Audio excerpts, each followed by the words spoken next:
Sumainyo ang Panginoon. At sumaiyo rin. Ang mabuting balita ng Panginoon ayon kay San Mateo. Papuri sa iyo, Panginoon. Noong panahong iyon, sinabi ni Jesus sa kanyang mga alagad ang talinhagang ito. Ang paghari ng Diyos ay katulad nito. Lumabas ng umagang-umaga ang may-ari ng ubasan upang humanap ng mga manggagawa na magkasundo na sila sa upa na 1 denaryo maghapon. Sila ay pinapunta niya sa kanyang ubasan. Lumabas siyang muli nang makita mag-iikasyam ng umaga. Nakakita siya na iba pang tatayo-tayo lamang sa liwasang bayan. Sinabi niya sa kanila, "Pumaroon din kayo at magtrabaho sa aking ubasan. Bibigyan ko kayo ng karampatang upa." Pumaroon nga sila. Lumabas na naman siya ng mag-12 ng tanghali at ng mag-13 ng hapon.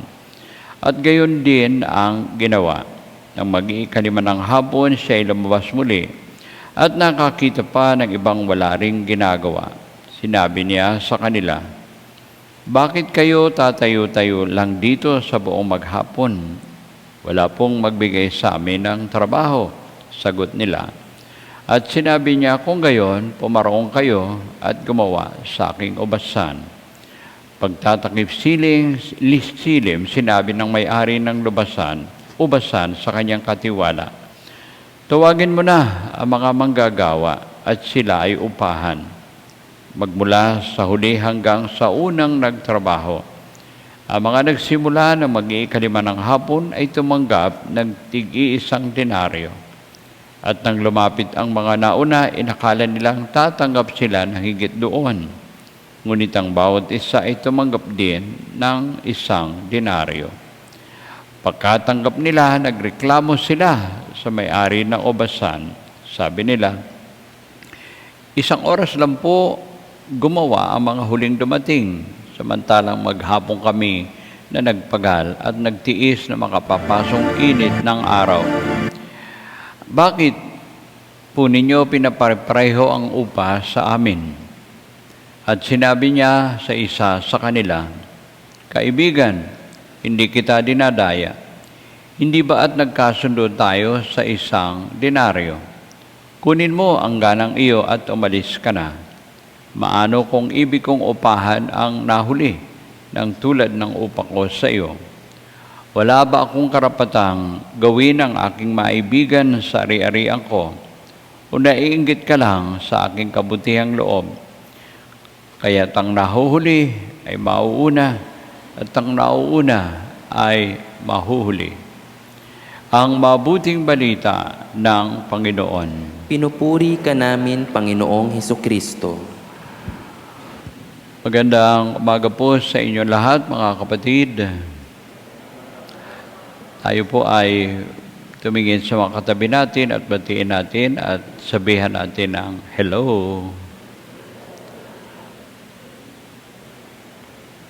Ang atin pong panahon ay tadyang mahirap intindihin. Noong isang araw, noong Biyernes na wala ng pasok, sinuspindi mga klase dahil sa smog. Yun naman yung bunga ng nasa kalangitan at yung ating pollution na smog. Pinaghalo-halo po yan. Talagang totoo naman, malabo yung mga daan, no? Akala mo fog, yung pala smog. At doon naman sa kapaligiran ng Taal ay vlog naman. Ariwan ko. Yung vlog pala ay para yon sa Facebook o sa YouTube. No? Ngayon naman, ang panahon ay mukhang gumaganda pero umuulan naman. Baha naman kahapon dito sa buong Maynila. Ngayon naman ay maganda na. Palapakan muna natin, purihin ang ating Panginoon dahil good weather. Ngayon po ang ating titingnan at pagninilayan ay ang tungkol sa narinig nating mabuting balita sa Ebanghelyo na galing po ito sa panulat ni San Mateo, 20 kabanata, versikulo 1 hanggang 16. Ang tanggap sa trabaho at pag-anyaya na magtrabaho sa kanyang ubasan ang isang nagmamay-ari nito at iba't ibang oras ang kanilang tirabaho. Pero ang usapan ay bibigyan sila ng karapatang sweldo. Sa mga nauna, ang sinabi ng ating Panginoon sa kanila nung may-ari ng ubasan na magtrabaho kayo at bibigyan ko kayo ng 1 denaryo. Iyan po yung minimum wage law sa panahon ng ating Panginoon. At alam naman natin, kailangan pa niya ng mga magtatrabaho, kaya sa alas 9 ng umaga, katanghalian, alas 3 ng hapon, pati na alas 5 ng hapon, meron pang inupahan. At sa panahon ng pagsusweldo, ano po nangyari? Pare-pareho yung kanilang tinanggap. Kaya, natural, kung tayo kaya lalagay sa sitwasyon nila, at nakita natin, 1 oras lang tinirabaho nito mga dumating inupahang alas 5, hindi tama yan. Kaya nagreklamo. Kung meron hong makikita tayong grupo na may dala ng placard, yun. Ano po ang reklamo nila? Hindi makatwiran yan. Dahil kami, buong araw na naghirap. Sa init ng araw, tiniis namin. Pero itong mga ito, kararating lang. Pareho lang. Ano ba yan? Ay, talaga naman. Kaya kung tayo harap doon, palagay ko kasama rin tayo sa merong placard. At ang English po niyan ay unfair labor practices. Ibagsak, welga kami. Parang ganun. Pero ano sagot ng nagmamay-ari ng ubasan? Hindi ko kayo dinadaya. Nagkasundo tayo na kayo ay babayaran ko at hindi ko naman sinabi sa inyo na merong akong uupahan na ilang oras lang trabaho. Oo kayo. Kaya sabi ng ating nagmamayari ng ubasan, sabi niya, kaibigan, hindi kita dinadaya. Hindi ba't nagkasundo tayo sa 1 denaryo? Kunin mo ang para sa'yo, umalis ka na. Paano kung gusto kong upahan ang nahuli ng tulad ng upa sa'yo? Wala ba akong karapatang gawin ang aking maibigan sa eri-erian ko o naiinggit ka lang sa aking kabutihan? At ito naman ang pinakaaral dito sa ating ebanghelyo. Ano po ang aral dito? Ang nauuna ay mahuhuli at ang mauuna ay mahuhuli. Ang hirap kapag tingnan natin ito. Kasi yung pong nagmamayari ng ubasan ay walang iba kundi ang Panginoon Diyos. Na ang ibig sabihin nito, anumang oras katatanggapin o magiging kaanib ng kanyang simbahan o ng kanyang kaharian, hindi binibilang, hindi mahalaga yung nauna ka, nasa gitna ka o sa huling sandali ka na darating. Ang pinakapunto dito ng ating Panginoon ay ako ang magdidesisyon na sa akin ang buhay mo nakasalalay, hindi sa iyo. Kasi minsan ang ating tingin kapag tayo ay nasa trabaho o nasa kung anumang lugar at pati na rin misa sa simbahan, ganun. Naririnig ko, sabi ng mga usap-usapan, ay ito, kararating lang yan, bagong member lang yan. Kung mag-aasta, kapatid, hindi ka pa pinanganganak, andito na ako marami ka pang kakaining bigas. Papunta ka pa lang, pauwi na ako. Anong tawag natin doon? Di kayabangan. Kasi minsan tawag doon sa English ay ganunong klaseng kaisipan o laman ng puso natin na may karapatan ako. Ito yung iginugol kong panahon sa paglilingkod o saan man trabaho. Bakit ikaw, baguhan ka lang bagito ka lang. Bakit pareho lang ang tinatanggap mo? Kung pag-uusapan natin mga kapatid, ay harap ng Diyos at ang kanyang kalooban, sabi ng ating unang pagbasa. Balikan natin. Ito po yung mula sa aklat ni Propeta Isaias. Sabi dito, ang aking isipan ay di ninyo isipan at magkaiba ang ating daan kung paanong ang langit higit na mataas, mataas sa lupa ang daat isip ko hindi maabot ng inyong akala. My thoughts are not your thoughts. My ways are not your ways. Yan po ang English niyan. Kaya kung Diyos ang ating pag-uusapan at ang ating ugnayan sa Kanya, talaga namang magkaiba, hindi natin maintindihan. Kaya ano po ang aral na mapupulot natin dito? Dahil kung ang pag-uusapan natin ay karapatan sa harap ng Diyos, pwede bang sabihin mo sa katabi mo, wala kang kay sa harap ng Diyos? Wala. Bakit? Ano po ang usapan? Nasa Kanya ang karapatan, hindi sa akin. Dahil ba ako ay isang pari, dahil ako isang obispo, dahil ako ba ay tingin ko mas banal kasi sa iyo, ay mas marami akong tatanggaping biyaya, nakakaangat ako sa iyo. Hello, kapatid, hindi ganyan ang usapan sa harap ng Diyos. Kaya napakahalaga na titingnan natin ito. Sa harap ng Diyos, walang sinasabi na karapatan o entitlement. Sa harap ng Diyos, lahat ay kaloob.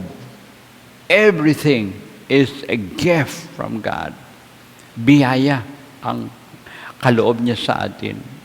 Kaya yung mga nagsasabi na dahil sila ay umanib sa ganitong sekta o ganitong relihiyon at titingnan nila tayo, sasabihin nila, naku, hindi ka maliligtas.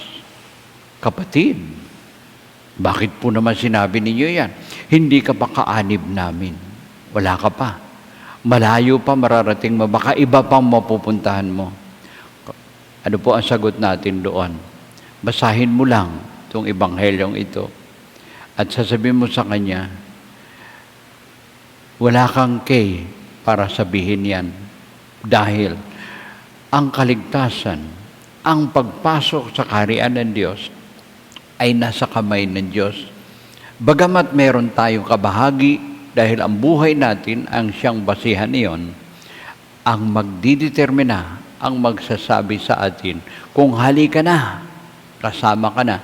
Anumang oras ka naging kabahagi ng kanyang kaharian o simbahan, nasa kamay ng Diyos yan, hindi sa atin. Tawag ni San Pablo niyan, everything is grace. Lahat ay biyaya, hindi karapatan. Kasi minsan narinig ko, sinasabi ng mga taga-simbahan, Father, naku, bigyan mo ng halaga yan, bigyan mo ng parangal yan, i-acknowledge mo yan. Dahil marami hong nagawa dyan sa simbahan, talaga naman, ang galing ho niyan. Naku, kapatid, paano kung lahat tayo ay gaganon? Pag hindi na pagbigyan, nako, umaatikabong reklamo na. Kapatid, tanong, kaya ka ba naglilingkod, kaya ka ba nagsisimba, kaya ka ba Katoliko, kaya ka ba Kristiyano dahil may hinahangad ka? Na pagdating ng araw, sisingilin mo ang Diyos? Ang tawag po niyon, entitlement. Kapatid, kung totoo kang Kristiyano, haharap tayo sa Kanya, sasabihin lang natin, anumang oras, Panginoon, andito po ako, kayo na pong bahala sa akin. Tandaan natin yan. Yan ang totoong Kristiyano. Hindi pinagmamalaki yung kanyang buhay at kanyang pinagkaloob o serbisyo. Kung hindi, ipinasa sa Diyos lahat. At lahat tayo, kapatid, sa harap ng Diyos, pare-pareho. pantay-pantay tayo. Dahil ang pinakalaman ng paghuhukom ng Diyos pagdating ng araw ay ganito. Nung ako ba ay gutom, pinakain mo ba ako?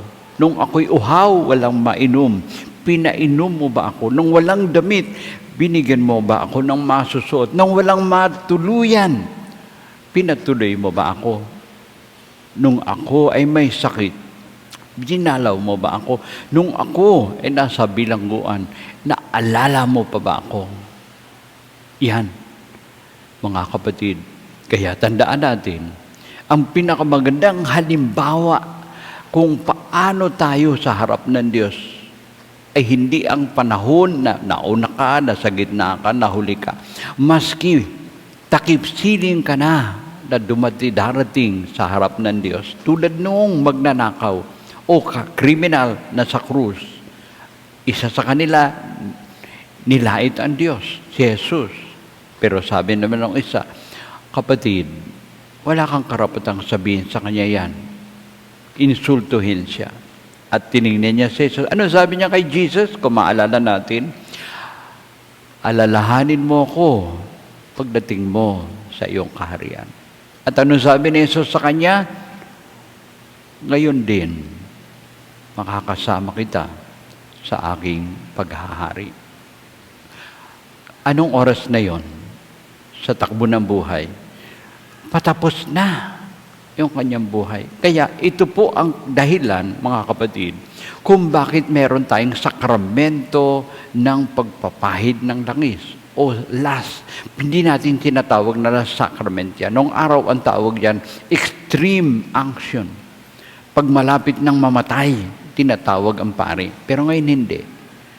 Pero habang may hininga, habang may kaisipan pa ang tao, at sinabi niya sa puso niya, Panginoon, patawad ang sama ko, pero huling hirit na, sana makasama ako sa iyong kaharian.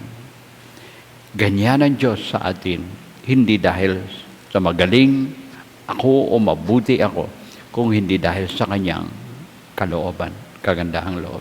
Sabihin natin sa katabi natin, magbago ka na. Uy. At ngayon po, ipahayag natin ang ating pananampalataya. Tayo pong